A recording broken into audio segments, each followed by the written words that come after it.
All right, super excited to be here with Frank Carsten, one of my childhood idols. When I was starting with Magic, when I got into it, read all your articles on Channel 5, watched your coverage stuff.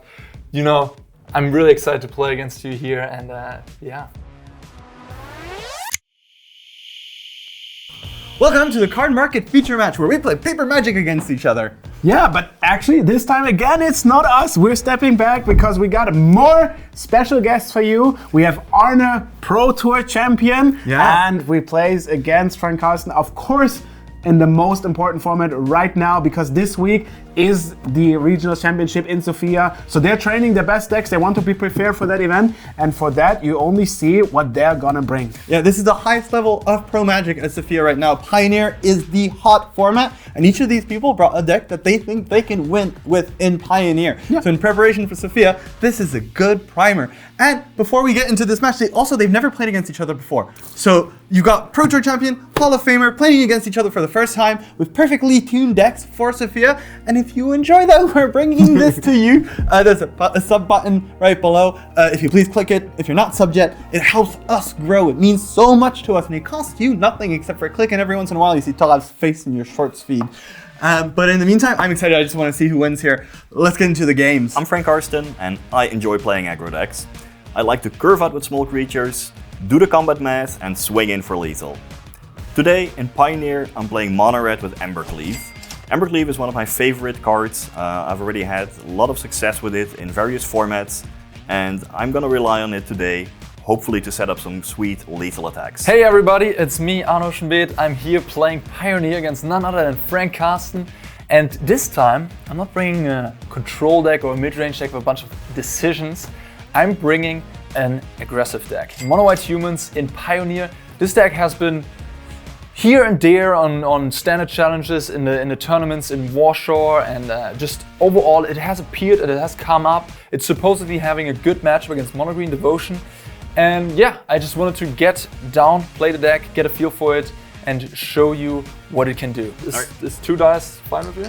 Sure. Yeah. High roll. Okay, can't get worse than that, can it? Well, 1 in 36, I can tie. Close, but yeah, you got me. All right, I think I'll choose to play first. Good luck, have fun. Best of luck. Okay, what do we have here? I mean, it's just a dream. We have 1 drop, 2 drop, 3 drop, all our legends, even 2 Muda Vault if we flat out, and an Aganjo, which is gonna cost surely 1 mana here.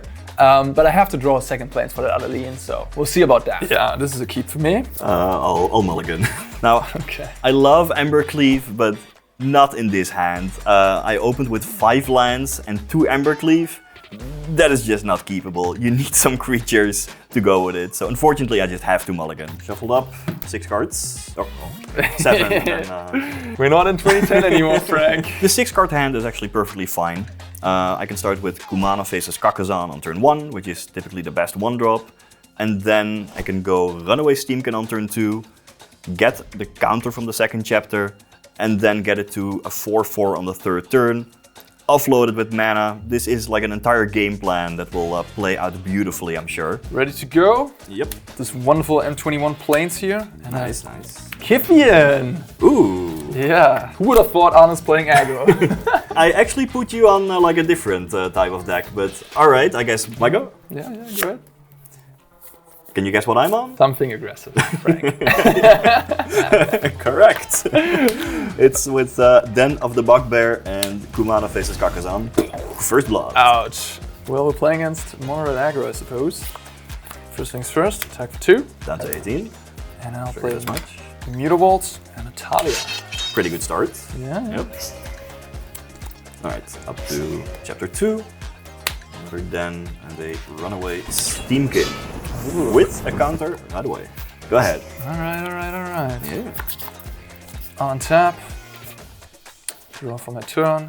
I'll play a Ganjo, play Adeline, Resplendent Kafar. We have another legend coming in. that Iganjo would have been pretty efficient. Yeah, 1 mana deal 4, absolutely. But we'll swing in here with those friends, get a human token. And for anyone wondering, Kifian will not flip because it actually needs 2 attackers declared, not 2 creatures attacking. Good news for me, at least. I'll block the 1/1 token. Makes sense. Take 4. right. Go ahead. This goes to chapter 3, so we get a 2/2. We're going off here. All right. Burning Tree Emissary, counter on here. Karizev, another counter. Swing in for 4. Adeline is a 3/4. I'm gonna take it. Yep. Down to 15. And then post-combat, I have an option. I can either play Annex, or I can just Reckless Rage the Adeline to take it off the battlefield. In this situation, I'm just gonna go with Annex. I generally like to go for some board development first, and to save the removal spells for later. I'll just take out the mana, an Annex, and a Castle Embered. Pretty interesting game. I go into my turn, I draw a card. We got some combat decisions here happening. I can kill Frank in 2 turns with these 2 Brave the Elements I have in hand. Flip my Kithian 2, which will result in Gideon being able to then plus and make the Annex attack the Gideon, so I won't die immediately to this huge Annex plus an Embercleave. And I can kill Frank on the next turn with that second Brave the Elements. I'm going to go ahead and attack with all my creatures, making a 1/1 attacker. And before blocks, I'm going to cast Brave the Elements. It's choosing red as a color. So that means all my creatures have protection from red, and you cannot interact or block them. All my white creatures. Yeah, and cost 2 mana because of Talia. Absolutely. Yeah. And we have 4, 8, 9 damage coming through them. Going down to 5. Okay. You see where I'm going with this, huh? And at the end of combat, Right. Kithian flips. Let's go, Gideon, Battle Forged. Gained enough experience now. Free loyalty, I can make it a 4/4 indestructible attacker for 0. I can +1, untap a creature of mine and give it indestructible until my next turn. And I can +2 to make one of your creatures attack the Gideon. Let's do that. I'm gonna force the Annex to attack Gideon. And I'll play Meteor Vault. That's a pretty aggressive attack by Arne here. By using Brave the Elements in this way, I'm kind of suspecting that he has another copy in hand and is planning to set up a lethal attack with a second Brave the Elements on the next turn. Also, his use of Gideon on my Annex indicates that he's afraid of Embercleave and doesn't want to die to that on the next turn. I don't have Embercleave, but yeah, it makes a whole lot of sense, but especially if he has another Brave the Elements. All right. Pass the turn to you. Reckless Rage. 4 damage to Adeline, 2 to my Karizev and a counter onto the Steamkin. Alright. So Reckless Rage is a card that not many red players run, but I like having it in the current Pioneer metagame because it is a 1 mana answer to Greasefang that you can run in the main deck, or other 4 toughness creatures. I have to ping 2 damage to one of my own creatures, but I selected most of my creatures to be able to survive that, so it's a very minor downside only. Alright, you're forcing the issue here. I believe I have to cast my Brave the Elements, which I wanted to do next turn. I figured. But I can't let my Adeline die. Alright, pro red. Yep. I'll go to combat. Annex has to attack Gideon, I don't have any choice there. But I would also like to just take down Gideon while I have the chance. So I leave myself dead on the crackback. So yeah, it's gonna be just Annex attacking. And I'm happily blocking. Pro red, yeah. Yep, well, I get 2 satyrs for my trouble. Absolutely. Go ahead. That turn turned out well. Alright, what we got? Okay. Alright, this turn is very interesting. I could activate both Muda Vaults, I could play Shepherd Dunes, but overall, anyhow I do it, I won't have lethal. But I can still make Frank chump block 2 creatures, and I don't need to activate both Muda Vaults or sacrifice the Shepherd Dunes for that. I just need to activate 1 Muda Vault, and then Frank has to double chump, can eat some of my creatures, which is fine, because he still loses his own. And then post-combat, I can play my Extraction Specialist, have a free 2 lifelinker. And at that point, I have such a high life total still. Frank is under immense pressure. I don't think I can see a way I lose this game. Force the issue with this Meteor Vault. And then I will activate my Gideon for 0, make it a 4/4. Then I will go to combat. Yep. Attack. Attack, attack, attack. Get a human token. Attacking you as well. Adeline at 6 power now. 7, no 6. Yeah. All out. I could potentially take down Adeline with a double block, but then I'm not sure how I can even win this game from that point.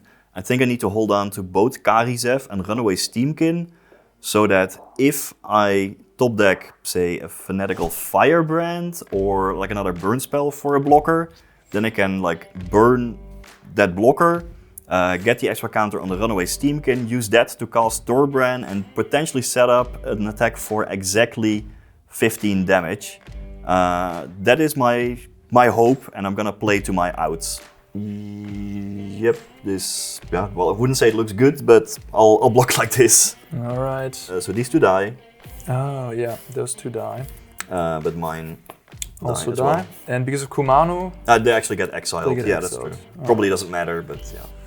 well, it actually does matter, Frank. Oh, you have Extraction Specialist. I do. I do take some damage, down to 3. Yeah. But hey, I'm still happy to have a 3/2 lifelink in play. Yep, I can imagine. Pass the turn to you. It's still somewhat close. I have Thorbrand. That is pretty powerful, but I don't think it's enough. Yeah, the two Satyrs will just go after Gideon, and that's it. So they deal 3 damage, so I can just block 1 with Adeline. All right, takes 3, go to 2. Yeah, go. Go ahead. All right. I think I'm dead, right? I think so too. If I believe you have 3 blockers, I have plenty of attackers. All right. Activate. Swing with everybody. Activate the Gideon too. yeah. Don't get too hasty, Anna. You got it. All right. That's more than enough attackers. Okay. Yeah, you got me. Next game then? Yep. All right. Sideboarding, I have a lot of great cards in my sideboard for this matchup. Rending Volley, because that's just a reliable 1 mana answer to, say, Adeline. The Goblin Chain Whirler, which could be really sweet to just sweep Arne's entire board, especially if I can combine it with Thorbrand. 3 damage to everything. And I also have an Unchained Berserker, which is solely for this matchup. I hope to draw that one. To make room, transforming more into a bit of a control deck, I will cut Eidolon of the Great Revel and Zurgo. I don't have to be all out aggressive. Also shave a couple of Burning Tree Emissaries just to make room. And I will cut several copies of Annex for mana curve reasons, right? Because I'm boarding in the Chain Whirlers. I don't want to be stuck with like mono 3-drops. All right, I'm bringing in those Declaration Stones. I'm bringing those portables. They are for sure joining the fray. I'm on the draw against an aggressive deck. I mean, those cards are there for those matchups. I'm boarding out 4 1-mana 2/1s. I'm boarding out Soldier of the Pantheon and Kithian. I'm boarding out all 4 Talias as well. I bring in these 6 spells. I don't want to have Talia to non-bow of those. And most importantly, why I'm boarding all these 1 toughness creatures is that I am very, very sure I know Frank, and Frank loves Goblin Chainwhirler. Frank surely has Goblin Chainwhirler in his sideboard for matchups like this one, where I have a lot of 1 toughness creatures, and therefore I will side out a chunk of my 1 toughness creatures. I can't take them all out, but yeah. Another card I'm bringing in is the Talia out of the sideboard. It's not necessarily for this matchup, but stats-wise, it looks kind of decent here. It's a 3/2 first striker that just blocks everything. The Hasters of Frank will enter the battlefield tapped. So, you know, it's just another must-kill creature like my Brutal Kafar is already in the main deck. And perhaps I can overload Frank's removal by just playing a bunch of creatures he has to kill. Okay. Well, game 2. Let's 2. have another one of those intense matches. Yeah. 10 is close. I got a good start, but I already have too many lands. I feel like with 4 lands, even one is Aiganjo, if I draw more lands in this hand, that's really rough. I have a low-powered hand too. The Brave the Elements isn't really protecting any like big good creature. No Adeline, no Brutal Kafar. So this hand is reliant on me drawing more threats that are big, me not drawing any lands. And yeah, I don't even have like a portable hole or a Declaration Stone to catch up in case Frank goes like crazy with a nice curve out. So yeah, this is a mulligan. I'll keep. All right, yeah, that was a confident keep. Yeah, I'm gonna take a mulligan with this one here. Some interaction with Bonecrusher Giant, some aggression with Karizev, And perhaps I could pull off the Torbran Embercleave combo where you just completely overpower the opponent with a big double strike trampler that deals 2 more damage every time. Okay. Alright, I can work with this hand. We got a curve, we got lands, we got spells. I'm just gonna put back a Luminac Aspirin, a redundant piece in the curve. Don't need that.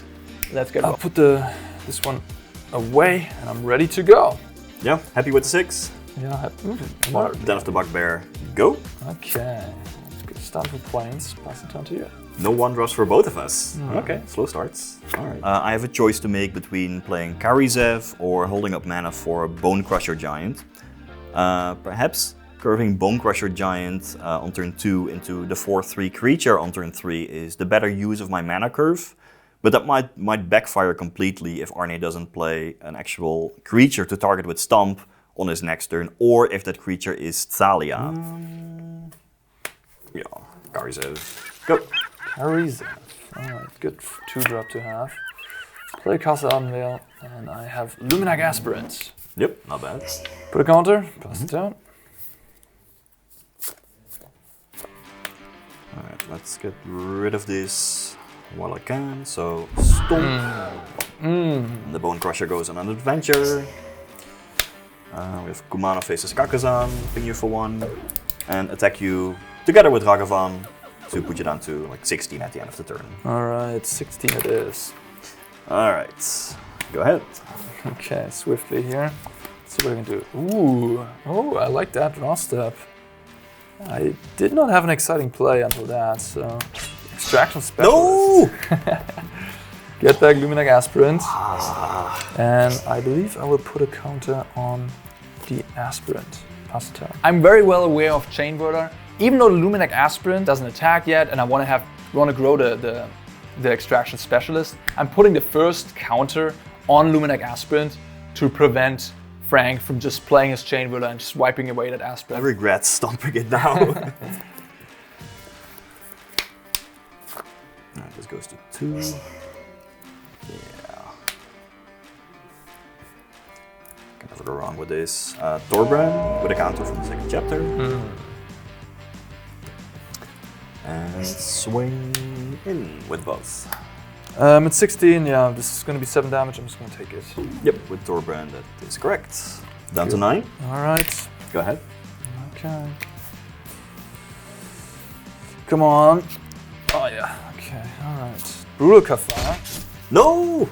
To exile your Torbran. I needed that one. Well, sorry to say, but this game is not quite over yet. And I'll put a counter on my lifelink, yeah? Because that seems pretty good. Not bad, yeah. Attack 4. Go to 13, and you go to 16. Yes. And don't forget to play my lands. Go ahead. So would love to just Rending Volley that Brutal Qatar and get it out of there, but Arne having that Plains untapped makes me suspicious of Brave the Elements. Generally speaking, I want to be maneuvering myself into a position where Arne plays Brave the Elements or somehow forced to cast it, and then I respond with a removal spell, not the other way around.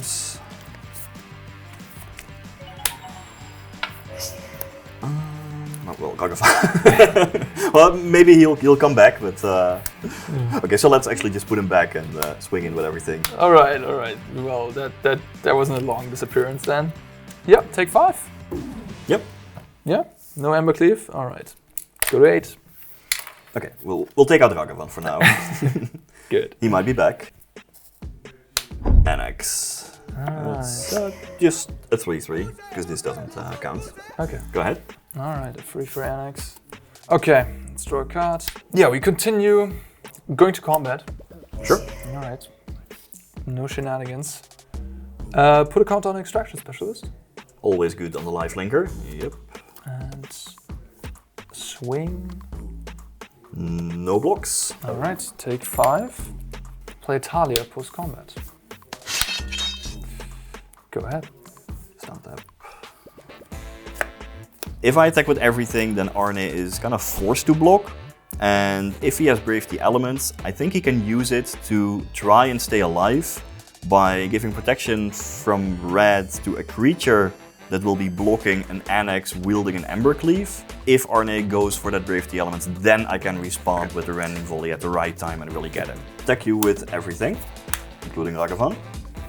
Alright, Frank.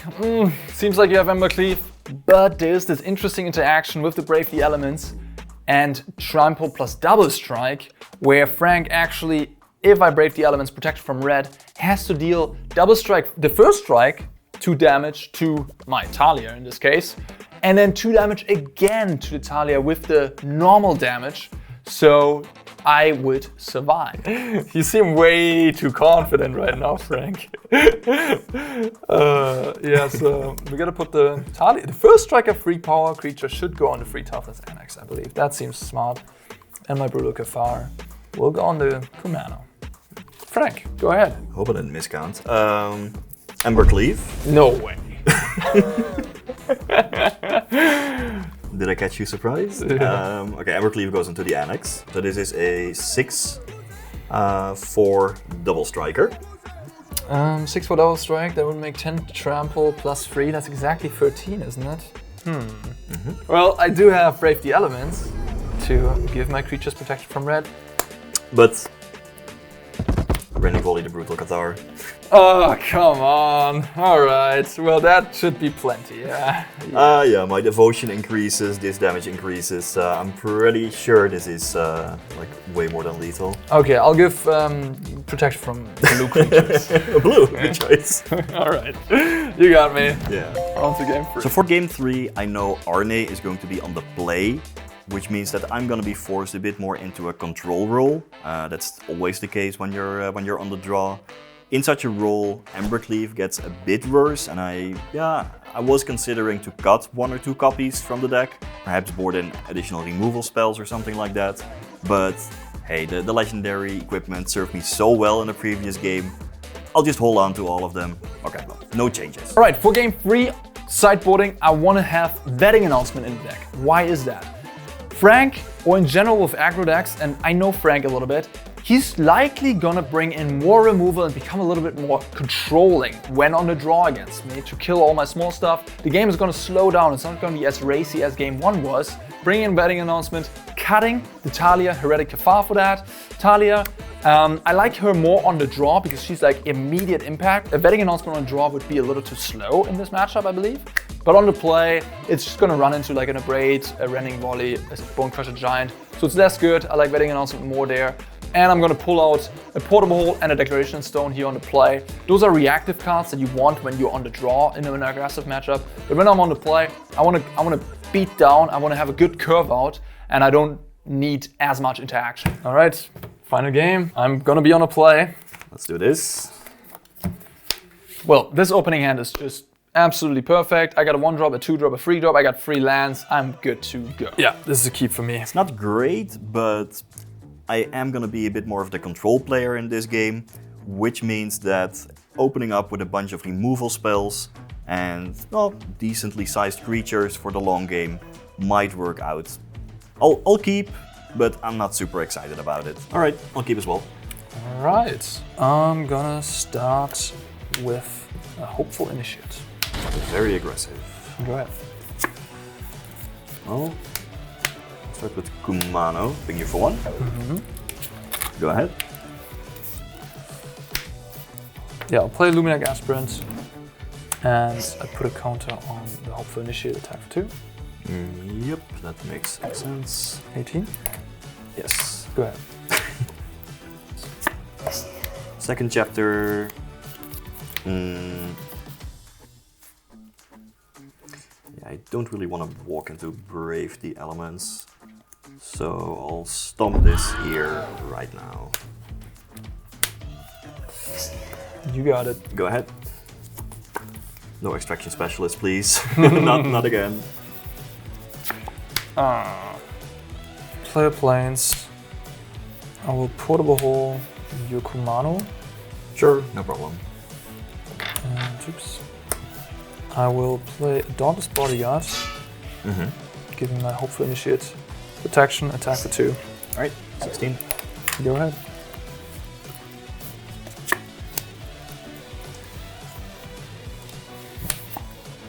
Alright. The Bone Crusher went on an adventure. Here he is. Alright. Go ahead. Untap. Draw. So with drawing Talia's Lieutenant here, I actually have the choice between Kafar and Lieutenant.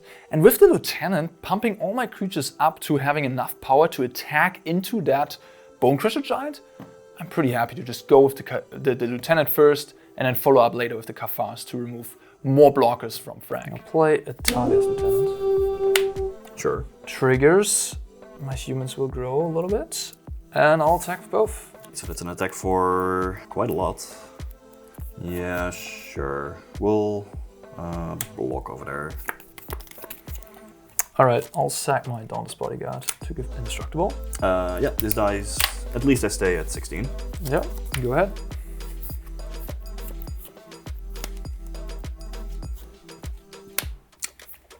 Go ahead.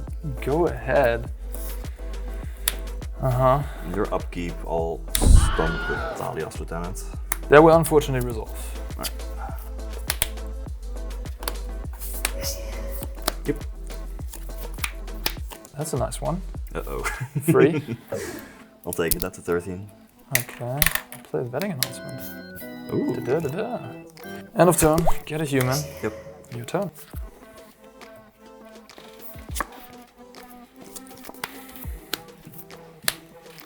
Oh, we'll get the Bone Crusher from the adventure. Add a Soulscar Mage. Yeah, let's just do this now. Reckless Rage. 4 damage to the Hopeful Initiate to the Soulscar Mage. Alright, the hopeful dies. Go ahead.